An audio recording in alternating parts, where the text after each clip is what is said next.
A convicted man stood up in court and made the judge who sentenced him freeze in fear. What was inside the file Ibrahim Traoré pulled from his coat, and why did it make half the courtroom gasp? It started on a humid Thursday evening in southeast Washington, D.C., the kind of evening where the city hummed with quiet tension and the sidewalks radiated warmth long after sunset.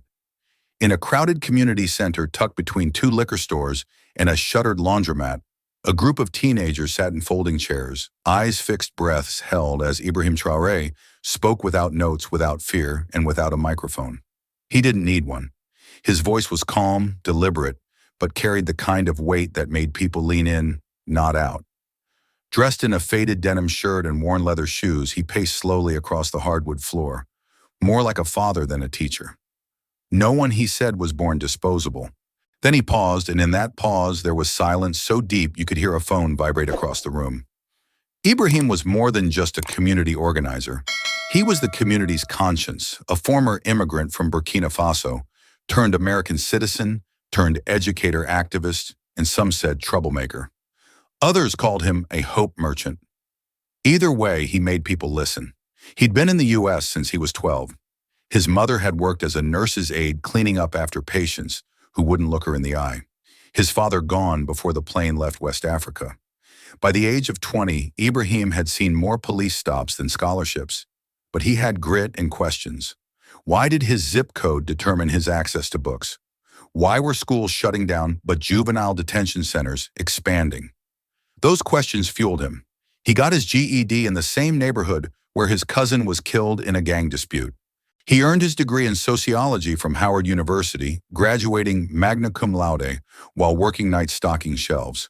But it wasn't the degree that made him a legend in Ward 8. It was what he did after. Traoré could have taken a think tank job. He could have left the city for good, but instead he stayed, built programs, mentored teens, spoke at schools the city had long stopped investing in, and when a local officer was caught on a body cam planting evidence in a traffic stop, it was Traoré who obtained the footage. He didn't go to the media, not at first. He took it to the precinct captain behind closed doors. "Let's fix this quietly," he'd said. "Do the right thing." The captain didn't. The footage was leaked. The story exploded. That move made him both feared and revered. To the establishment, he was unpredictable. To the people, he was necessary. But not everyone cheered for him. His name was whispered in corridors of power, smart but dangerous, articulate, but an agitator, the kind of man who doesn't know when to stop. A well-known columnist once described him as a future problem in the making. And yet, week after week, his phone kept ringing. School boards invited him to speak. Parents asked him to mentor their sons. Even precinct officers off the record came to him for mediation workshops. He could talk to cops and kids with equal fluency.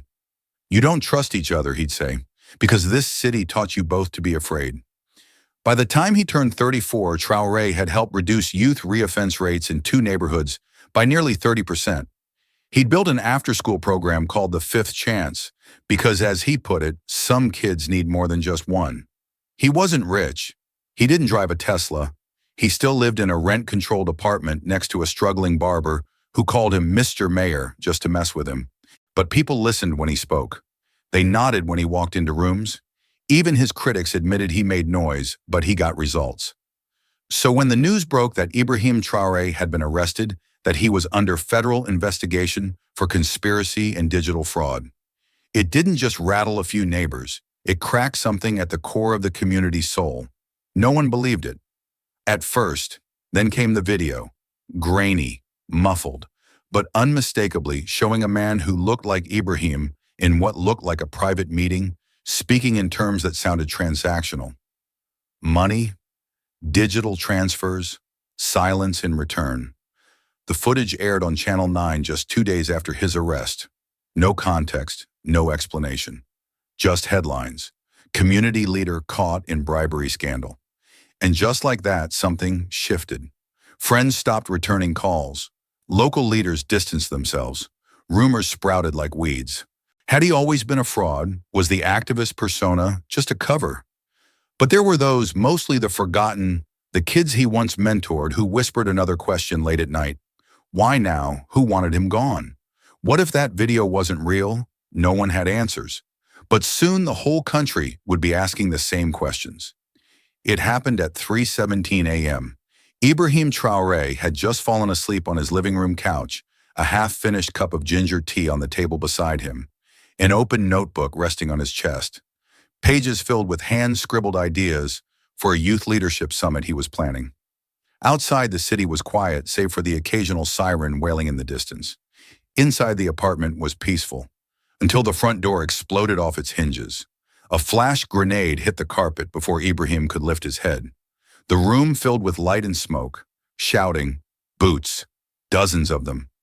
Red dots danced across the walls. Before he could fully understand what was happening, someone had driven a knee into his back and zip-tied his wrist so tightly his fingers went numb. He heard his own voice trying to form words. What's going on? Who are you? There's been some mistake, but the words were swallowed by the chaos. Don't move. We've got the subject secured, a voice barked. Another agent shouted, laptops here, phones here, secure the external drives. It was fast, cold, military-grade precision. By the time he was dragged into the hallway barefoot and shirtless, a neighbor had cracked her door open. Their eyes met for a second. She gasped, slipped back inside, locked it behind her. The agents never explained why they were there.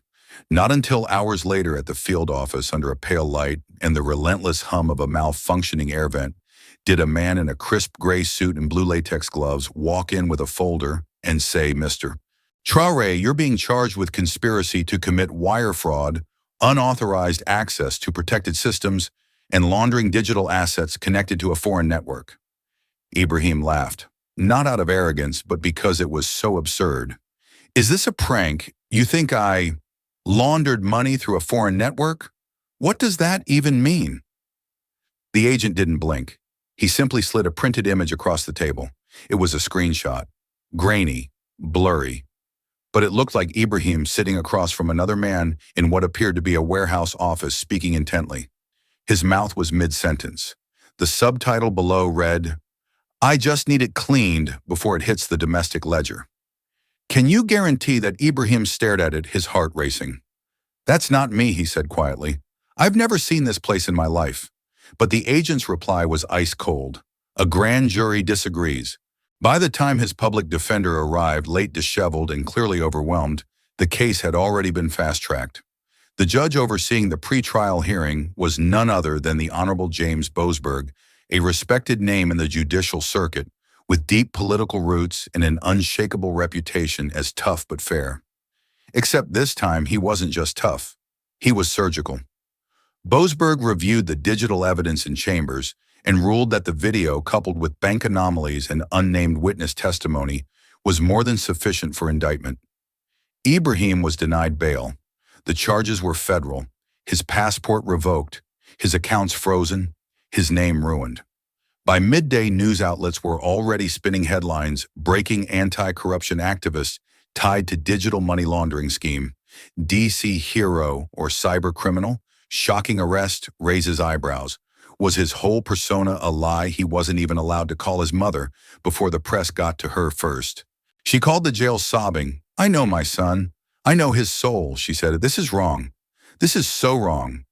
And yet in the span of less than 24 hours, Ibrahim Traoré had gone from community champion to criminal defendant. Protesters didn't take to the streets.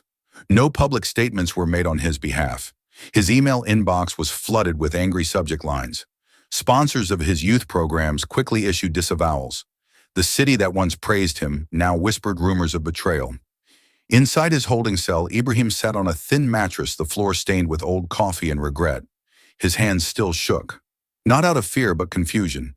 He stared at the ceiling tiles and thought of the children who looked up to him, thought of the people who trusted him, thought of the video, that damn video.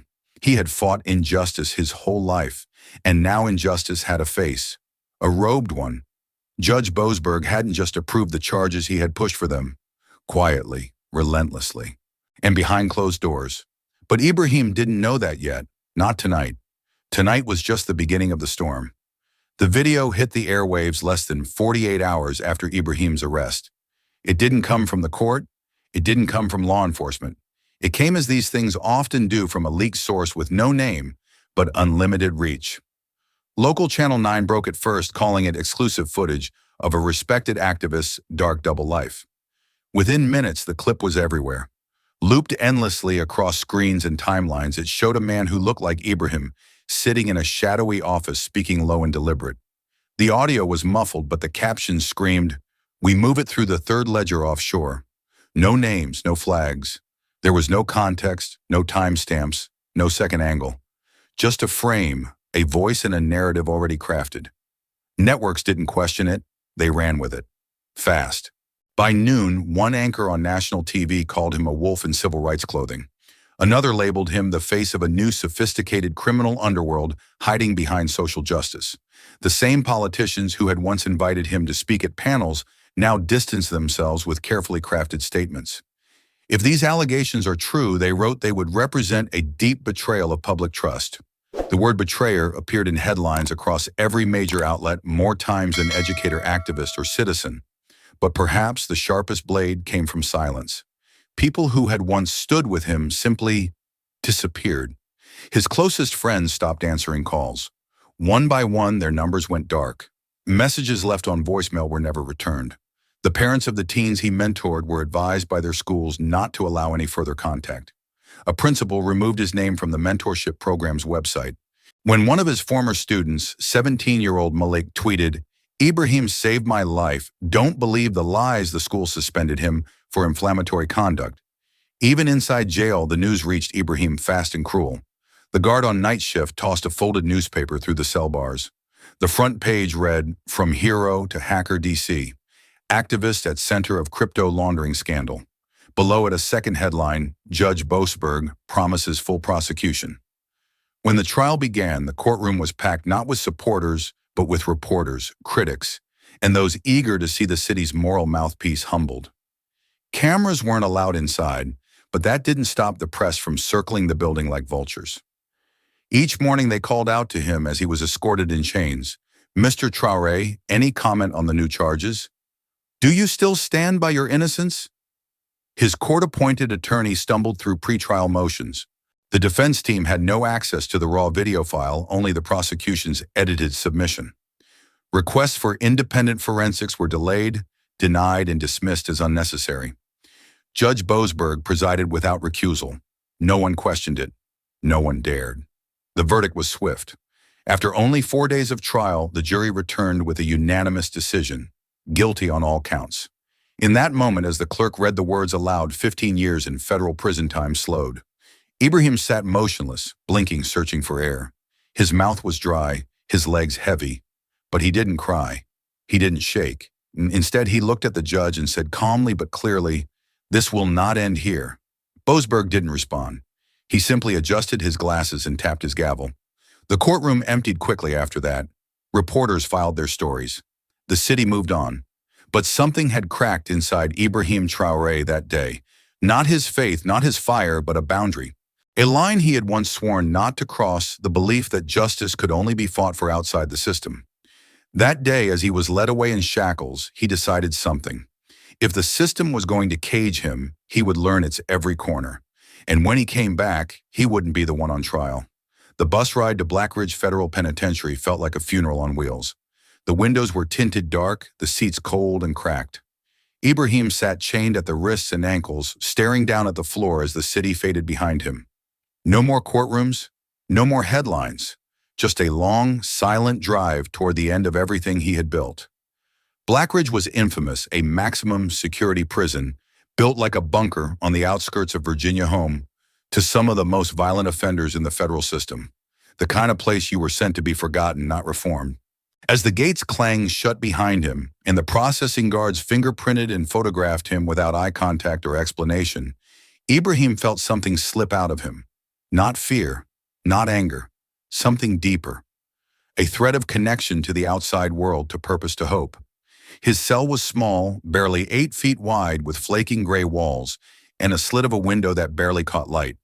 His cellmate was already there, a bald, stone-faced man with faded Nazi tattoos on both arms, who didn't speak a word for 2 days. Just stared, ate, slept, watched. Within the first week, Ibrahim was cornered in the shower by two inmates wearing crude Aryan Brotherhood markings. One leaned in breath, sour and eyes flat. "You were that big shot back in D.C. "Huh, the one teaching kids to hate cops." Ibrahim didn't respond. The first punch came fast to the ribs, knocking the air out of him. A guard walked by the hallway, glanced in, and kept walking. It didn't last long, just enough to remind him where he was. But even outside the violent threats, Ibrahim found little refuge. The Black and Latino inmates didn't trust him either. "You ain't one of us," a younger man spat during lunch. "You talk to cameras, not to brothers. You worked with them." Rumors of his alleged crimes spread like wildfire through the prison grapevine, laundering, money snitching, selling out. In a place where reputation was currency, he was bankrupt. The days bled into each other. The lights snapped on at 5 a.m., and the same plastic tray arrived at 5:15. Watery grits, stale bread, powdered eggs. By noon, the smell of bleach mixed with sweat and despair. By 9 p.m., the doors clanged shut again, over and over. Weeks passed. Ibrahim stopped counting. There were nights he didn't sleep, just stared at the ceiling and listened to men scream in their dreams. There were days he didn't speak, didn't eat, didn't move more than he had to. The weight of his sentence settled into his spine. 15 years. He would be nearly 50 by the time he got out, if he got out. And for what a lie, no one seemed interested in challenging. Sometimes he imagined what it would be like to disappear. No fight, no letters, no noise. Just silence. He pictured a slow fade, a hunger strike, an accident, a choice. It would be easy. Too easy. But one night, as winter began to wrap its fingers around the prison, he had a dream. It wasn't dramatic. It wasn't even clear. Just a memory, a dusty road in Burkina Faso. His father's silhouette walking away through heat-rippled air. His mother's voice calling after him, begging him to stay. And then a second image, his mother again, years later, standing in line at JFK Airport, holding his tiny hand, eyes red with tears, whispering over and over in French, "We came here for better." When he woke, his face was wet. He sat up slowly, looked at the ceiling, that same cracked tile with the dark stain in the corner, and whispered to himself, "I did not come here to die like this." The words tasted strange, like a prayer, like a rebellion. He stood, legs trembling, and reached for the notebook they'd finally allowed him to keep after 2 weeks of paperwork and silence. Its pages were blank. But something in him wasn't, not anymore. The darkness hadn't left, but now he wasn't drowning in it. Now he was watching it, studying it, and somewhere beneath the surface, Ibrahim Traoré was beginning just barely to fight his way back. The prison library was barely more than a converted maintenance closet, wedged between the laundry unit and a forgotten filing room. Its walls were lined with mismatched shelves, their wood warped from years of humidity and neglect. Most of the books were ancient torn paperbacks, mold-scarred encyclopedias, and incomplete sets of legal codes whose spines had been chewed by mice. But to Ibrahim, it felt like a chapel carved into the chaos. He hadn't meant to find it. One afternoon during janitorial duty, he was pushing a mop bucket past the door when he caught a glimpse of a title he recognized, "The Souls of Black Folk." Something stopped him. He asked the guard if he could step inside just for a minute. The guard didn't look up from his clipboard, simply shrugged. That minute turned into an hour, then an afternoon, then a ritual. Each day, when the halls quieted and the yard emptied, Ibrahim returned to the tiny room with the flickering overhead light. He read everything: sociology texts, outdated law manuals, memoirs of civil rights leaders, and scattered issues of The Atlantic from 5 years ago. The words didn't save him, but they steadied him. Each page built a scaffold, a way to climb out of the mental pit he'd been tossed into. One day, a thick hand slapped a thin, battered booklet onto the table in front of him. It was the U.S. Constitution, dog-eared, covered in ballpoint pen marks, the cover stained with something that looked like coffee and blood. Ibrahim looked up. The hand belonged to Rico Santos, a stocky, barrel-chested man in his late 50s, with a thick mustache, 2 missing teeth, and forearms like tree trunks. He'd been inside for over 30 years. Legend said he'd once hijacked a military convoy in Arizona and lived to talk about it. Most inmates avoided Rico. Ibrahim hadn't even known he could speak. You want to understand how they played you, Rico grunted, jabbing the booklet with one finger. Start with this. Everything they used to put you in here is in these pages, and everything you need to fight back is too. Ibrahim took the Constitution with both hands as if receiving something sacred. He didn't know why Rico had approached him or what he expected in return. But from that day on, the old man began dropping by each week with more reading material, case law excerpts, handwritten summaries of precedent, copies of appeals he'd filed for other inmates. The more Ibrahim read, the more disturbed he became. It started with his indictment. The language was vague, overly broad, hinging on speculative intent without firm evidence. The prosecution had used a pattern of association to tie him to the crime, a method typically applied to gang cases, not white-collar allegations. His own attorney had never questioned the video metadata or filed for a forensic review. There had been no cross-examination of the so-called witness who had allegedly linked him to the offshore accounts. Worse yet, the Judge Boasberg had overruled several objections that on paper should have triggered a mistrial. Ibrahim began taking notes, dozens of them. His notebooks filled quickly with legal definitions, procedural timelines, and annotations in the margins. Unchallenged hearsay, Brady violation, video was manipulated. The anger returned, but this time it wasn't wild or explosive.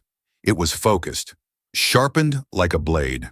He stopped just reading and started studying methodically, obsessively. Page after page, every footnote, every statute. Rico showed him how to draft information requests, how to request transcripts, how to decode the maddening labyrinth of appeals. It was overwhelming at first, but slowly, day by day, Ibrahim grew fluent in the language of the system that had swallowed him.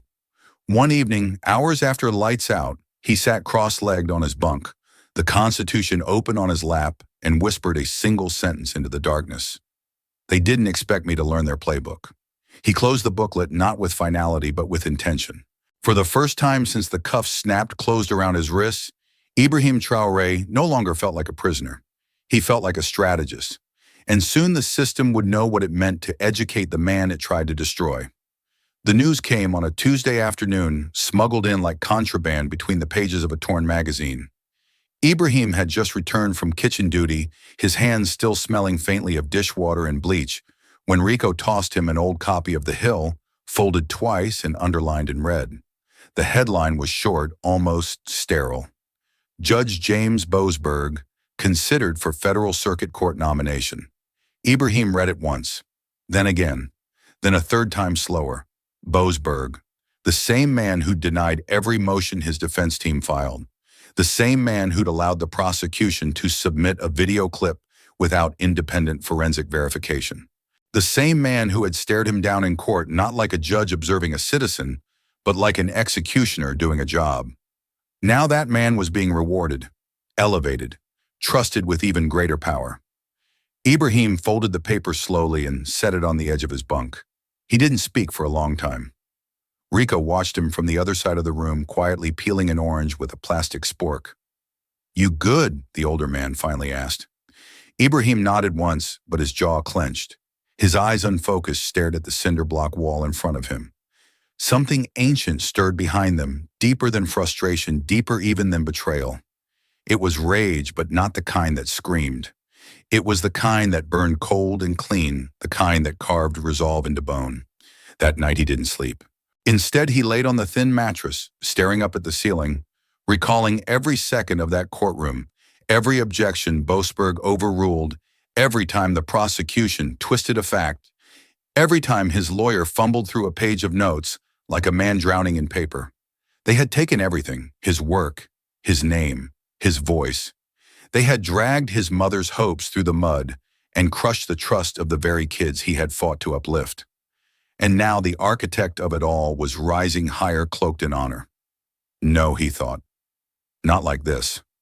He rose from bed before dawn, walked to the back of the library, and opened the case law volume he had been studying the week before. He flipped past pages he'd already memorized straight to a section he had skimmed but not fully understood until now: misconduct in appeals and politically influenced prosecutions. Every line felt like a match striking against stone. That morning, over a breakfast tray of powdered eggs and rubbery toast, he wrote 3 words on a napkin and folded it into his law book. Brick by brick, it became his mantra, his rhythm.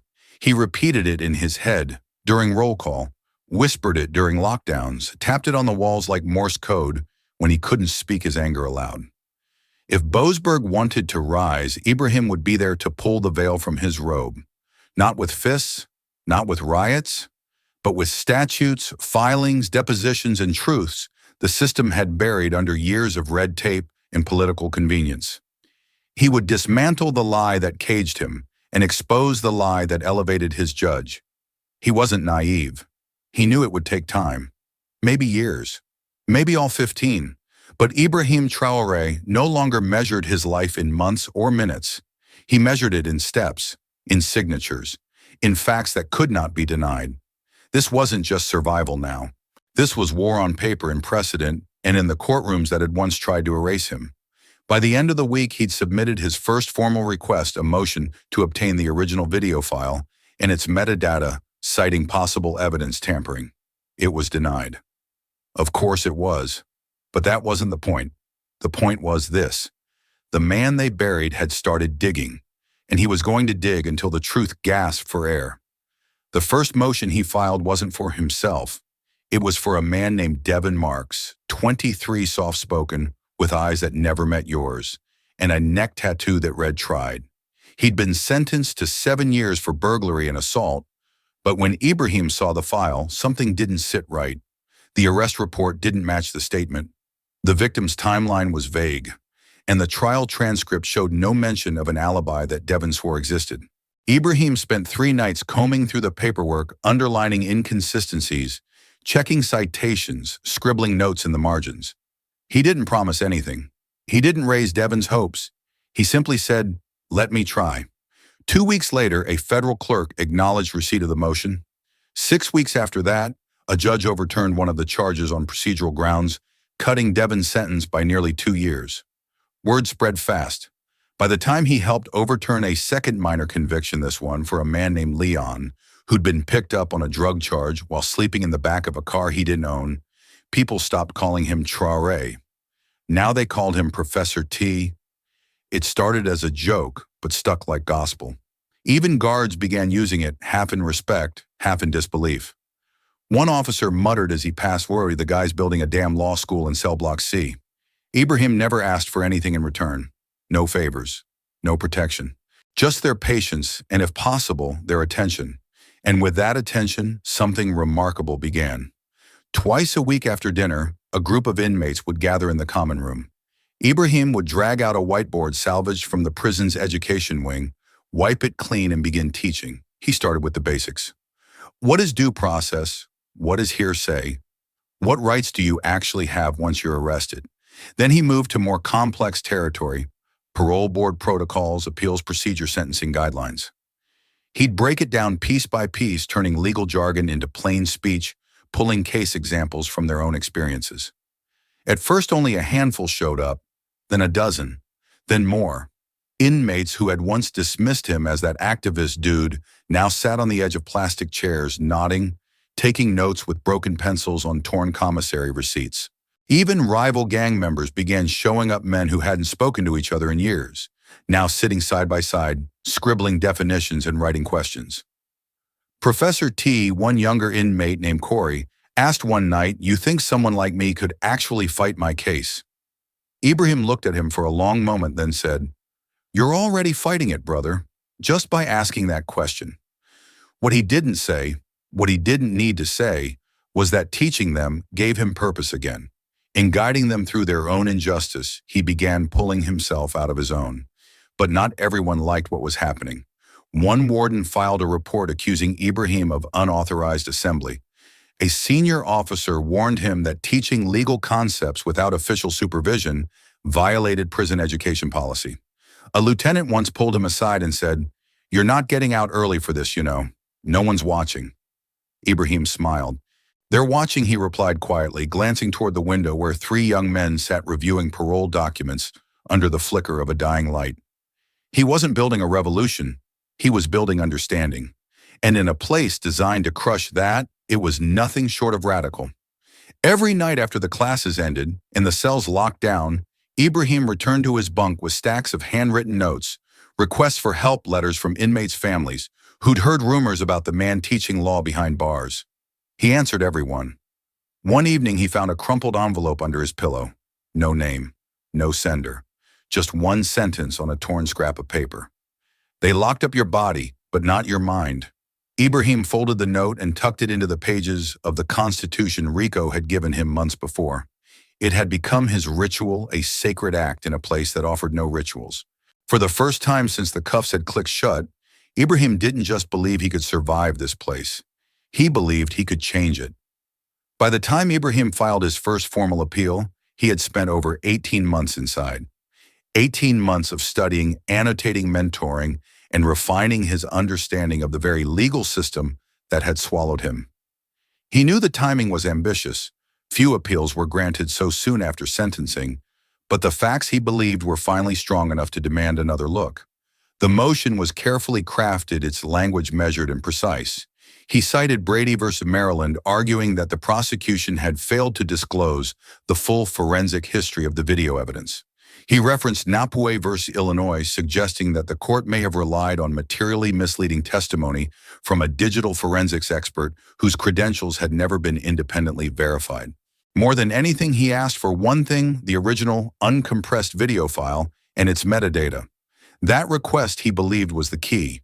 If they could just analyze the raw footage, run a proper frame-by-frame inspection, they could prove tampering, time code breaks, audio inconsistencies, missing keyframes. The edited version used at trial had come prepackaged in a compressed format, its history scrubbed. That fact had haunted Ibrahim for months. He submitted the packet by certified mail and waited. For weeks, he tracked the motion, obsessively checking the court docket each morning at the prison kiosk. Days passed, then weeks, then silence, then finally an entry appeared. Response appeal denied. Reason, insufficient grounds to warrant reconsideration. No new evidence provided. No demonstrated failure of due process. That was it. No hearing, no inquiry, no explanation beyond a single paragraph signed by a clerk on behalf of a federal appellate judge. Ibrahim stared at the screen for several minutes motionless, the words burned into his brain. The entire rejection was less than 200 words long. He felt a strange sensation settle in his chest, not the thunderous rage he expected, but something duller. He wasn't surprised. That's what made it worse. The system hadn't just ignored him. It had done exactly what he suspected it would. Later that night, he sat in the corner of the library, the lights flickering overhead. The Constitution lay open on the table untouched. Rico found him there an hour later, silent, hands folded. They denied it, he asked. Ibrahim nodded. Rico scratched at his beard. They always do the first time. It's a gate, not a wall.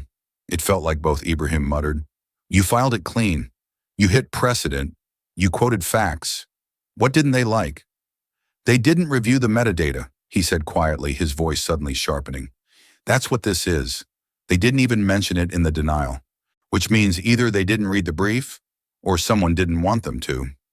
Rico tilted his head.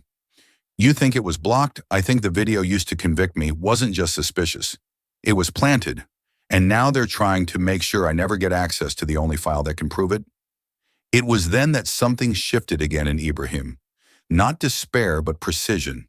The rejection didn't end his fight. It refined it, made it sharper, narrower. If the metadata hadn't been reviewed, then the entire conviction rested on unverified digital evidence. That was a crack in the wall, a small one, but cracks could be widened. The next day he wrote a second motion, not for an appeal, but for discovery access to the original source file. He included a technical appendix, frames, sampling rates, compression signatures, digital watermark inconsistencies. He began teaching himself the language of forensic video analysis, started requesting technical manuals from the prison librarian, asked visiting law students during pro bono clinics if they knew specialists in chain of custody investigations. Most said no. A few didn't respond at all, but one gave him a name he would remember, a name that in time would change everything. Her name was Maya Chen, 24, sharp as a scalpel with a restless curiosity that made her talk fast and interrupt often.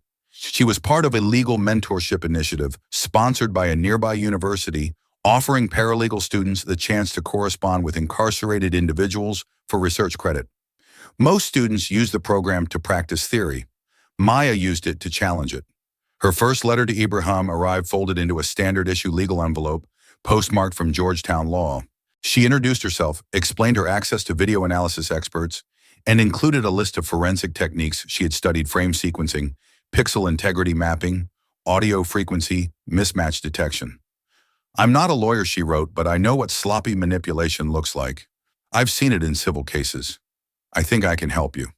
Ibrahim read the letter twice, then a third time, then wrote back a 3-page response in tight cursive, laying out the inconsistencies he had already identified: the rejection language from the appellate court, and his suspicion that metadata had either been scrubbed or never released. He sent it off without much expectation. 10 days later, she replied with detailed annotations of his case summary and an outline for how they might build a new appeal, not based on broad constitutional claims this time, but on forensic failure, procedural negligence, and chain of custody ambiguity. In her final paragraph, she wrote, "You're not crazy. The evidence was mishandled. The timing gaps in that file alone raised serious red flags. For the first time in nearly 2 years, Ibrahim felt something he didn't recognize at first. Not relief, not confidence. Something quieter, something warmer. Hope." They began a steady rhythm of correspondence. Maya sent photocopies of digital analysis reports. Ibrahim responded with handwritten outlines of how to position the argument legally. She contacted Layla Grant, the metadata researcher Ibrahim had circled weeks earlier, and secured her interest with a single sentence: "A man's life was stolen by a broken file." Layla requested the original footage for review. The court predictably declined. So Maya submitted a new motion co-signed by her supervising professor and Layla herself, calling for third-party forensic access based on emerging indicators of evidence tampering. That motion was now sitting in the district clerk's inbox. Meanwhile, inside Blackridge, Ibrahim began assembling a full case chronology: every filing, every hearing transcript, every denial footnoted and timestamped. He included chain of custody gaps, unexplained delays, and missing documentation related to the video source. Rico called it the war manual. Guards started to notice. Not in a threatening way, more in disbelief. "You writing a book?" one officer joked as Ibrahim compiled documents during rec time. "No," he replied calmly without looking up. "I'm correcting the one they wrote about me." Word spread. Inmates who had once rolled their eyes at his legal lectures now watched with quiet respect as the man they called Professor T began preparing a case not just for himself but for accountability itself. It wasn't dramatic. There were no grand speeches, no triumphant music. Just paper, ink, facts, a growing file held together with twine and worn-out staples, a monument to persistence. Every new page was a brick. Every line of code they could dissect from that video brought them 1 inch closer to daylight. Hope didn't burst through like sunlight. It seeped in slow and cautious, like warmth returning to a frostbitten hand. But it was there, and it was enough.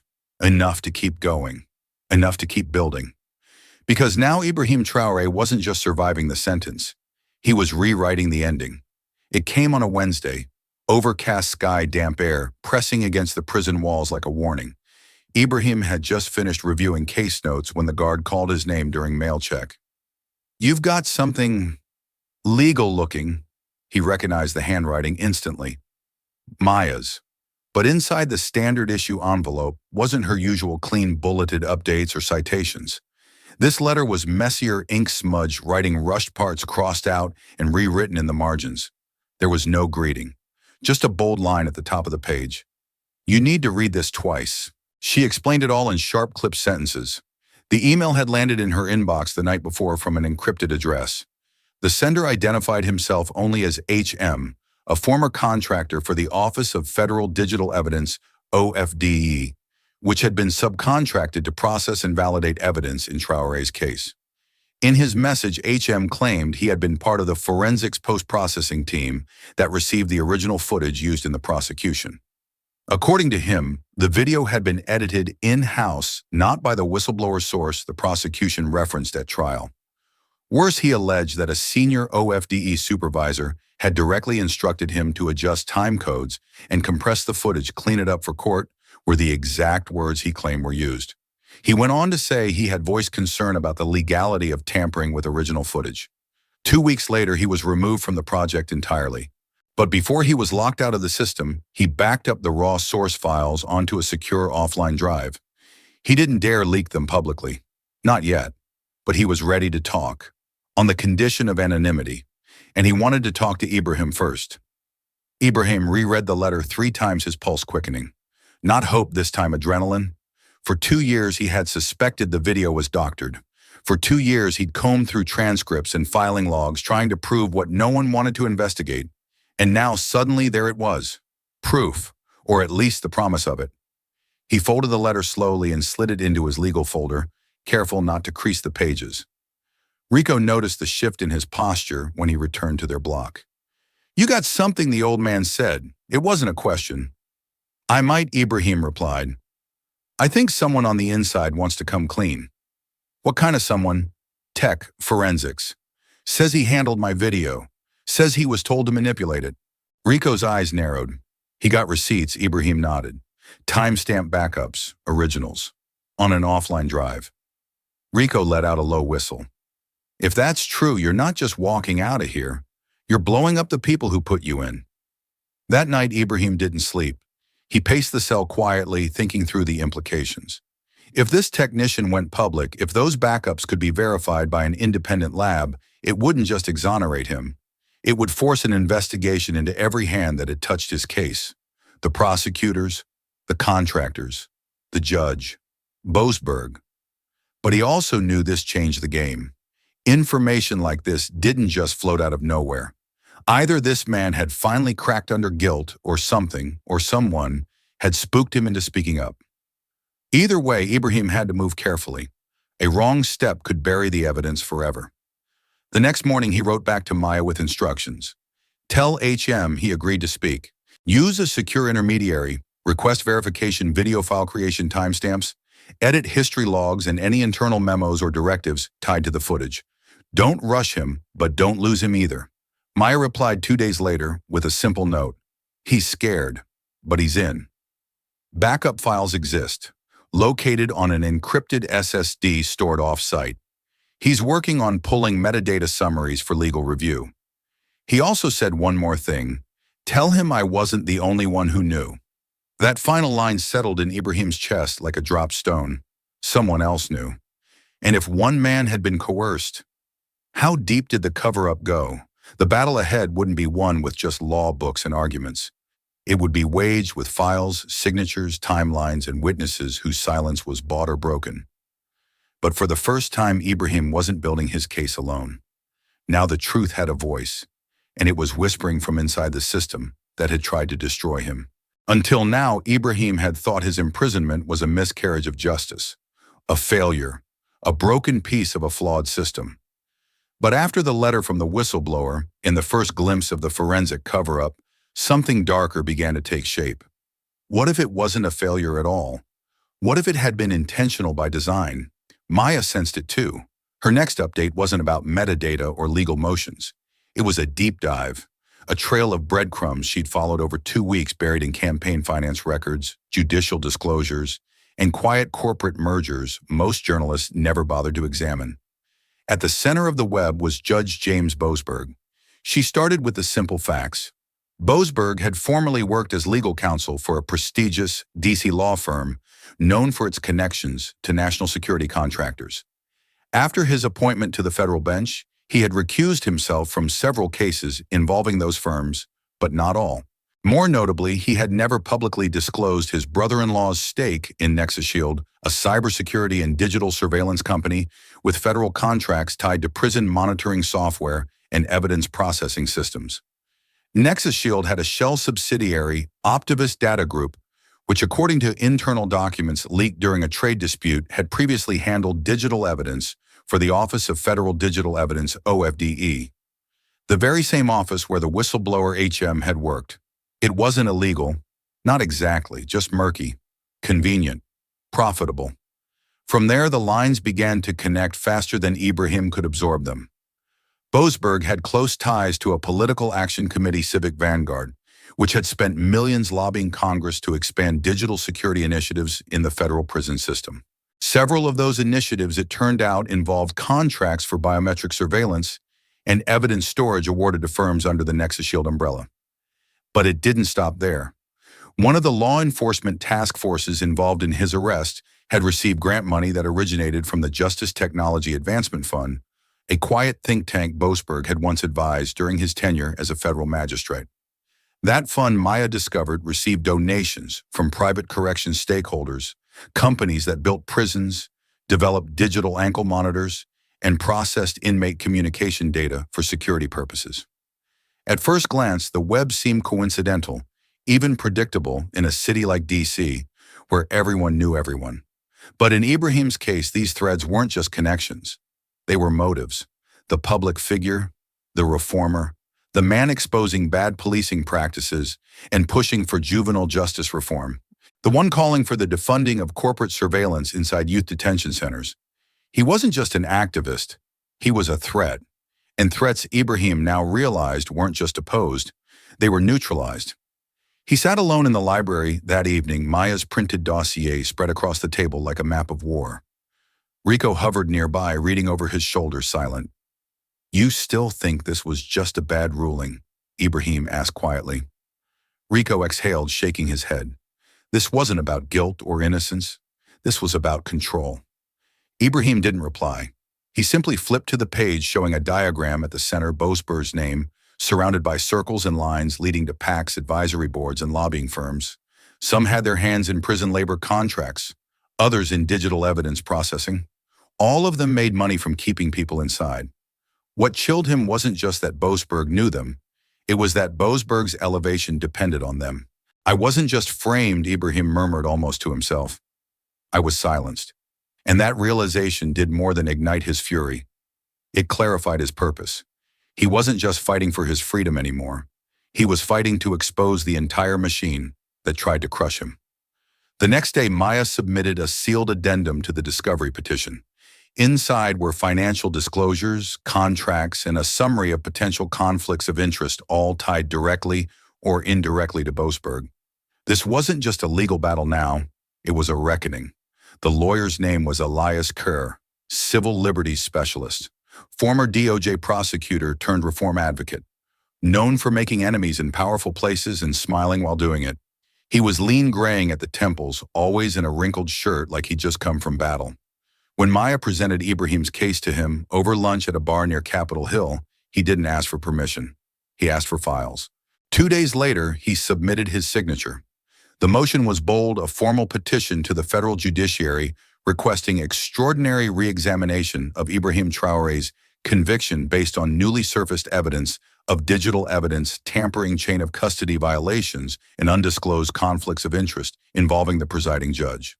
The motion was co-signed by Layla Grant, citing preliminary metadata irregularities consistent with post-capture modification. It wasn't just a legal challenge.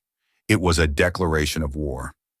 Maya leaked a redacted summary of the motion to a small but reputable independent outlet called The Gray Signal, a digital platform known for breaking stories corporate media wouldn't touch. The headline ran quietly at first: former activist conviction, built on altered evidence, forensic tech speaks out. Then came the second article: whistleblower, I was ordered to edit evidence in Traoré case. Within 24 hours, the story had exploded across social media. Activist accounts reposted it. Civil rights lawyers weighed in. If these claims are true, one tweeted, "This is one of the most deliberate prosecutorial deceptions we've seen in decades." A former appellate judge on MSNBC called the filing legally explosive. The public mood began to shift, not all at once, but palpably. People who had once accepted Ibrahim's guilt as fact began to ask questions. Why had the video never been independently analyzed? Why was Judge Boasberg involved in decisions linked to companies profiting from incarceration? Why had a whistleblower waited 2 years to come forward? And why was no one investigating further? The internet became a hive of questions, thread speculation, Boasberg noticed. Within a week, a counter-narrative emerged, carefully orchestrated, precise, and brutal. Major publications ran anonymous sources, citing Boasberg's record of fairness. A statement from the Justice Administrative Oversight Board read, "Judge Boasberg has served with honor and integrity for over 2 decades. Any attempts to undermine public confidence in the judiciary based on unfounded claims are irresponsible." An op-ed in a leading paper accused Kerr and Maya of radicalizing public perception to weaponize false narratives. A former prosecutor on a Sunday morning show implied that certain incarcerated individuals have learned to manipulate the media for personal gain. Inside Blackridge, Ibrahim watched the reports in the day room. The guards looked at him differently again, not with contempt, but with unease, like he had grown unpredictable. Rico said, "They're circling the wagons." Ibrahim nodded, which means they're scared. Boasberg's camp filed a motion of its own, a judicial memorandum claiming bad faith harassment, requesting the appeal be thrown out as an act of defamation designed to subvert the authority of the federal bench. He even sought sanctions against Elias Kerr and Maya for reckless legal conduct, but Elias had expected it. He appeared on the Gray Signals podcast calmly laying out the facts. This isn't about subverting the court. It's about exposing what the court refused to see. Our client was convicted using corrupted evidence and denied access to challenge it. That's not a justice system. That's a controlled outcome. The fire had begun, not just in the courts, not just online, but in living rooms, law schools, and dinner tables across the country. People were no longer asking if Ibrahim Traoré was guilty. They were asking how many others might be too. The courtroom was colder than Ibrahim remembered. Maybe it was the season, maybe the lighting, or maybe just the weight of returning, not as a prisoner transported under guard, but as a man who had forced the system to give him one more shot. The fluorescent lights above cast everything in sterile clarity, no shadows to hide and no mystery left untouched. Just facts. Just battle. This was not a trial, not yet. It was a special evidentiary hearing approved under extraordinary circumstances due to the strength of the whistleblower's affidavit, the unreleased metadata, and the growing wave of public pressure. The motion had been granted reluctantly, quietly, and with conditions, but it had been granted. And Ibrahim had insisted on one thing above all else. He would represent himself. The judge, a sharp-featured woman named Justice Ramona Clark, looked over her glasses with a mixture of disbelief and fatigue when he submitted the pro se motion. "Mr. Traoré," she said at the preliminary hearing, "you do realize what you're asking?" "I do, Your Honor," he replied, calm but firm. "You're not a licensed attorney, I am aware. And if you mishandle this proceeding, I'm prepared to accept the risk." She paused, then exhaled through her nose and looked down at the motion again. "You're either incredibly foolish," she muttered, "or incredibly dangerous." In the gallery, Boasberg's legal team, a rotating crew of high-priced attorneys and state-endorsed specialists, tried and failed to contain their amusement. One leaned in to whisper, not quite low enough, "Let the activist play lawyer. Saves us the trouble." Ibrahim heard it, didn't flinch. The judge ruled the following day, motion granted. Traoré would represent himself with standby counsel, present only if requested. The courtroom would be open to media, but no cameras. Boasberg would not be required to testify yet, but the hearing would proceed. The date was set. Ibrahim spent the weeks leading up to it in a private holding cell, outfitted with case materials and supervised computer access. He pored over depositions, dissected the original trial transcript line by line, and built a legal roadmap with citations pulled from precedents older than he was. Every argument was numbered, sourced, checked, and cross-checked. Every minute was accounted for. By the time the day arrived, he hadn't slept more than 4 hours in a week, but his mind had never been sharper. The hearing opened without ceremony. Justice Clark presided. Kerr and Maya sat quietly in the gallery, hands folded, watching their friend and client step into a role that neither law school nor prison had prepared him for, and yet somehow one he seemed made for. "I will begin," Ibrahim said, standing at the center of the courtroom, dressed in a plain gray suit provided by his legal team. His posture was straight, his voice steady. "By establishing what this is not an appeal of emotion. It is not an attack on the judiciary. It is not a performance. This is a correction, of fact, of process, of something that should never have been allowed to stand." The room went still. Over the next 90 minutes, Ibrahim laid out his opening argument, not as a victim begging for sympathy, but as a man deconstructing a machine. He detailed how the video had been altered, how its metadata, now examined by independent experts, showed discrepancies in frame timestamps, re-encoding history, and anomalies consistent with selective edits. He cited the forensic technician's sworn affidavit and matched it against the prosecution's original file disclosure line for line error for error. The opposing counsel's lead attorney objected 3 times, once on grounds of scope, once for speculative reasoning, and once simply to slow his momentum. Each time, Justice Clark overruled. By the time he concluded, the courtroom wasn't laughing anymore. "Your Honor," Ibrahim said as he closed, "I do not ask for mercy. I ask for scrutiny. I ask that this court do what my first trial refused to look closely." Justice Clark didn't respond immediately. She tapped her pen on the desk, face unreadable. Behind her, the seal of the federal court loomed large, the eagle, the scales, the silent stone promises of justice. For the first time in years, Ibrahim Traoré stood in that room not as a number in a jumpsuit, but as a man reclaiming his narrative. And the giant across the aisle, Boasberg's empire, had just been summoned to answer. By the second day of the hearing, the courtroom was full. Reporters lined the back benches, scribbling notes, whispering updates to newsrooms. Student observers packed the side gallery, faces pressed to the glass partitions. Maya sat near the front beside Kerr, her jaw tight.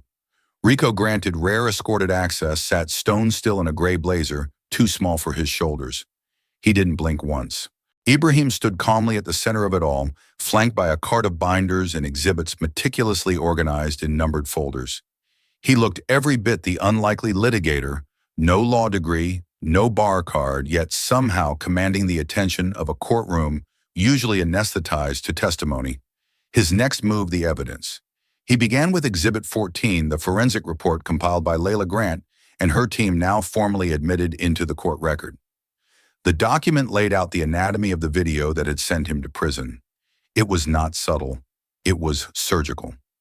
She had analyzed the original clip and compared it to an uncompressed raw backup file quietly provided by the whistleblower technician, a file that had never made it into the original discovery process. The differences were damning. Multiple frame-level inconsistencies were found. Ibrahim explained to the court, pacing slowly before the projection screen.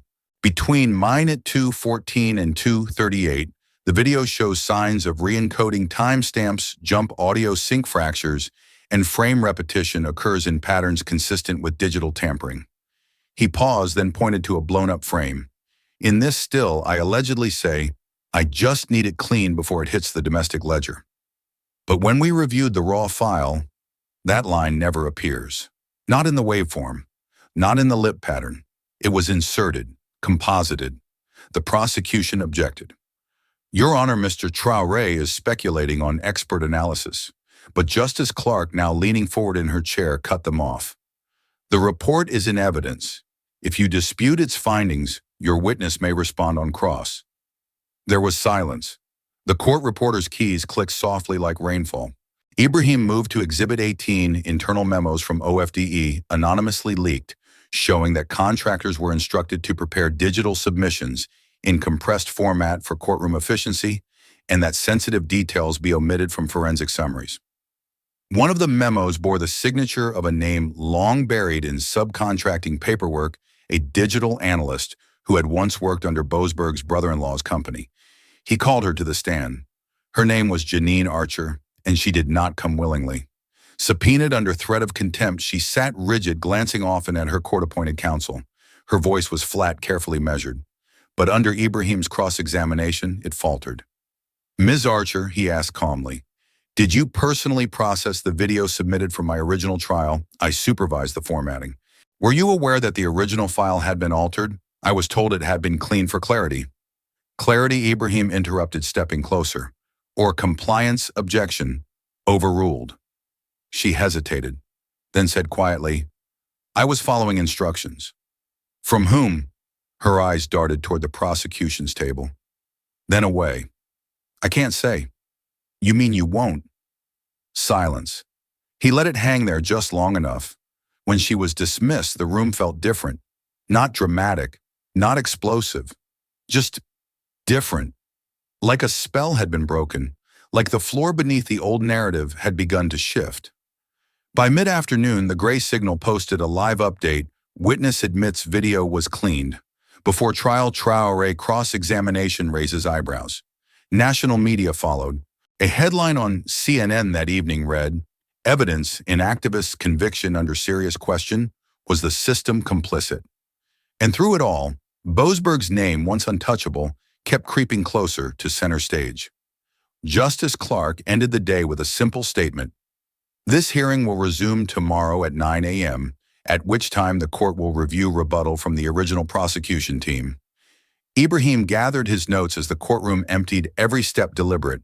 He didn't smile, didn't speak, but his eyes met Maya's across the room, and for just a second she nodded. Something was shifting. The truth wasn't knocking anymore. It was stepping into the room. The final day of the hearing began under gray skies. A cold rain tapped against the courthouse windows like fingers trying to be let in. But inside the courtroom, the storm was already gathering. All eyes were on the witness stand. Alan Wexler, a former senior advisor at the Office of Federal Digital Evidence, had arrived under subpoena escorted by federal marshals. He was pale, fidgeting, and clearly uncomfortable, his hands trembling slightly as he adjusted his glasses. He had refused comment in the days prior, avoiding the press, his former colleagues, even his attorney's advice to plead the fifth. But today he was here, and he had agreed to testify. Justice Clark opened the proceedings with her usual formality, though her tone was unmistakably different. Now clipped, sharpened her patience, worn thin by the weight of what she had seen in the prior sessions. Ibrahim rose slowly, a thick folder in hand. "Mr. Wexler," he began, "you served at OFDE during the time the digital evidence in my case was processed, correct?" "I did. You were copied on internal communications between senior staff and private subcontractors regarding the video used in my trial. Were you aware the video had been altered?" Wexler paused, swallowed. "Yes." Gasps rippled through the courtroom. Justice Clark raised her hand. "Quiet, please," Ibrahim continued. "Can you state for the record who authorized the alterations?" Wexler shifted in his chair. "There were multiple hands on the chain," he said slowly. But the final sign-off came from Judge Boasberg. There was no gasp this time, just silence, deep, resonant, and total, as if the oxygen had been pulled from the room.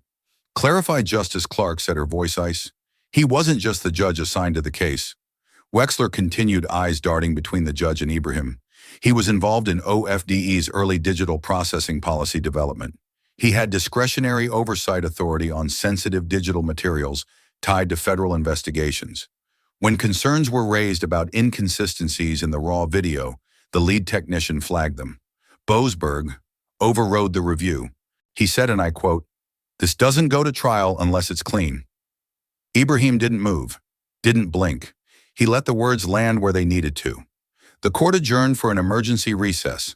When it reconvened 2 hours later, the atmosphere had changed completely. What began as a hearing was now a reckoning. Justice Clark's ruling was short, decisive, and delivered without ceremony.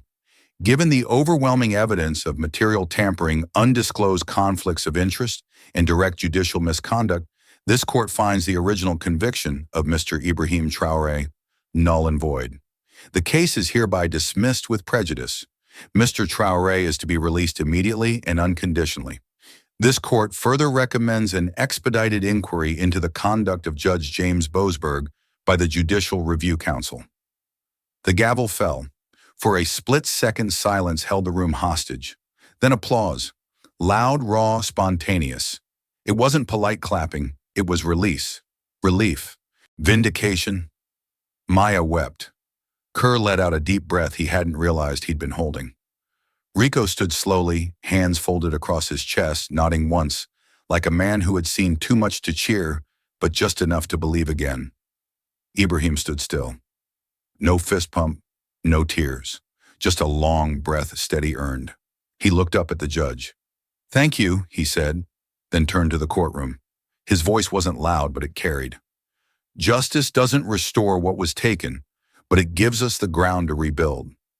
Then he stepped down from the defense table, not as a prisoner, not as a paralegal, not even as a client, but as a man walking out of history's margins and into its center. He had been caged by lies. Now he was walking free through a door the system had tried to seal forever. Ibrahim walks out of Blackridge to a roaring crowd of supporters, flashing cameras and news vans. Signs read, "Truth wins," and "Welcome home, Ibrahim." Some cheer, others cry. But behind the applause, Ibrahim feels numb. The outside world feels too loud, too fast. He's overwhelmed by choice, phones, voices, freedom, all things that feel unnatural now. At night, he wakes from nightmares, reliving the cell door slamming shut, the cold steel of cuffs. He avoids mirrors, avoids crowds. Even handshakes sometimes make him flinch. He tries to reconnect with old friends, but many have moved on. His apartment is gone. His mother has passed.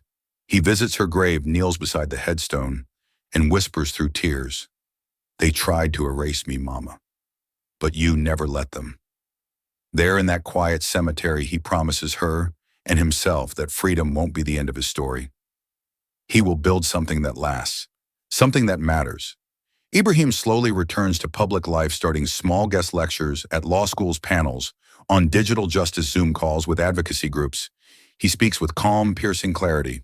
His story is shocking, but his message is grounded. It's not just about me, it's about the ones still inside. Clips of his speeches go viral. A TED-style talk titled, "When Justice Fails the Innocent," gains millions of views. He doesn't yell, he doesn't accuse, he teaches. Both progressives and conservatives start listening. Reform groups quote him, senators retweet him. He is invited to testify before congressional subcommittees. His voice becomes a bridge between parties, between communities, between rage and reason. Soon a petition begins to circulate, "Make Ibrahim a judge." Thousands sign within days. Survivors, students, former inmates, even prosecutors. The media calls it the redemption candidacy. But Ibrahim remains quiet. He isn't sure if he's ready to serve a system that once destroyed him. The pressure builds. Journalists ask daily if he'll run. Former judges call to offer mentorship. Supporters chant outside events, "Judge Traoré, Judge Traoré." But Ibrahim resists. "I'm not a saint," he tells a reporter. "I've been angry. I've been broken. I've made mistakes." He fears becoming a symbol more than he fears being forgotten. He doesn't want to be the exception they use to avoid the rule. "They'll point to me," he says, and say, "See, the system works." But I'm not proof it works. I'm proof it almost killed me. One day he receives a handwritten letter from an inmate still serving time. It reads, "You taught me how to fight with my mind, not my fists. You made me believe I was more than a case number. If you can sit on that bench, maybe one day someone like me will too." Ibrahim reads it twice, folds it slowly, then looks out the window at a city that once erased him. And finally he whispers, "Justice shouldn't be about saints. It should be about the truth." He says yes. Ibrahim's nomination triggers a nationwide debate. Critics call it dangerous precedent. Cable news hosts question his loyalty to the system that once imprisoned him. Old prosecutors resurface, hinting he's too emotional, too radical, too scarred. But the pushback only strengthens public support. Thousands submit letters backing him. Former inmates, law professors, public defenders, and even retired judges testify on his behalf. At the confirmation hearing, senators press him hard. "Do you resent the legal system? Are you capable of impartiality? Can a man who once wore shackles wear the robe?" He answers each question with measured grace, unflinching and grounded in lived experience. "I don't resent the law," he says. "I resent when it's misused." Clips of his testimony spread online. People are moved not by anger but by integrity. Editorials call him the future of a justice system that must evolve. The Senate vote is close, but it passes. In a packed federal courtroom surrounded by family, former students, and reporters, Ibrahim raises his right hand and is sworn in as the first formerly incarcerated black man to serve as a federal judge in U.S. history.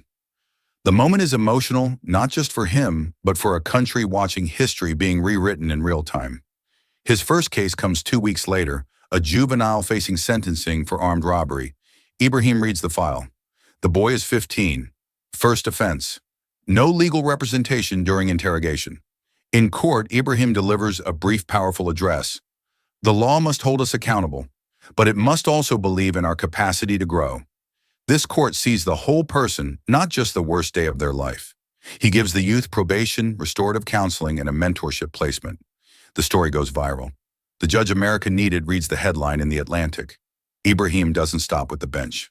He launches a national mentorship initiative, From Cells to Chambers, aimed at guiding underprivileged youth and formerly incarcerated law students toward careers in public service and jurisprudence. He visits juvenile centers, correctional facilities, and halfway houses, telling inmates what no one had told him. Your story isn't over. He speaks not just as a judge, but as someone who has lived both sides of the gavel. Someone who had his freedom stolen and used that pain to reshape the system that stole it. In his chambers, there's no portrait of himself, just a framed copy of the Constitution, marked up, worn, and annotated in the margins. Rico's old copy. The final scene finds him standing by the courthouse window robe over his shoulders, hand resting lightly on the gavel. Outside, life continues. Inside, justice breathes a little deeper. He is no longer the man behind bars. He is the one holding the scales. Ibrahim Traoré's journey reminds us that justice isn't just about laws, it's about people. It's about resilience in the face of betrayal and the courage to transform pain into purpose. He was silenced, erased, and caged, yet refused to let the system define him. Instead of seeking revenge, he chose to rebuild what had nearly destroyed him, brick by brick, word by word. His rise from prisoner to judge isn't just a victory for one man, it's a reminder that truth, when pursued relentlessly, still holds power. Traoré didn't ask to be a hero, but he became the kind of leader we didn't know we needed: honest, grounded, and unafraid to carry both scars and wisdom into the halls of justice. Now it's your turn. Have you ever faced something unfair and found the strength to rise anyway? What helped you hold on to hope? If this story touched you, don't let it stop here. Like, share, and subscribe to Captain of Truth, where every voice matters and every story echoes far beyond the screen. This story is a fictionalized and dramatized narrative created for educational, inspirational, and storytelling purposes. While it may be inspired by real public events, people, or societal issues, it includes imagined dialogue, reconstructed scenes, and character interpretations meant to highlight broader themes of justice, dignity, and resilience. Any resemblance to actual events or individuals beyond public knowledge is purely coincidental. We do not intend to defame, mislead, or harm, but to invite reflection and meaningful conversation. Thank you for watching Captain of Truth.